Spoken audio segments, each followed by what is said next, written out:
Plane ક્રેશની દુર્ઘટનામાં અનેક લોકોના જીવ ગયા છે, ત્યારે પૂર્વ મુખ્યમંત્રી વિજય રૂપાણી છે તેમનો પાર્થિવ દેહ છે તે આજે એરપોર્ટથી જે રાજકોટ છે ત્યાં મારફતે પહોંચવાનું છે, ત્યારે મોટી સંખ્યામાં આપ જોઈ શકો છો કે ભાજપના કાર્યકર્તાઓ છે તે અહીંયા ઉપસ્થિત છે અને તમામ લોકો છે જ્યારે વિજય રૂપાણીનું જે પાર્થિવ દેહ અહીંયા પહોંચશે તેમને પુષ્પ આપીને શ્રદ્ધાંજલિ આપશે અને તેના માટે અમદાવાદ શહેર પ્રમુખથી લઈને તમામ જે ભાજપના કાર્યકર્તાઓ છે તે અહીંયા હાજર છે, સાથે સાથે કોર્પોરેશનના પૂર્વ મેયર સહિતના પણ પદાધિકારીઓ અહીંયા હાજર જોવા મળી રહ્યા છે।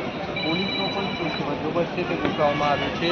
જેસીબી સહિતના અધિકારીઓ છે તે પણ અહીંયા સુરક્ષા વ્યવસ્થા છે તેને લઈને સતત ખડે પગે છે। મૌલિક ઉપાધ્યાય, TV13 ગુજરાતી, અમદાવાદ।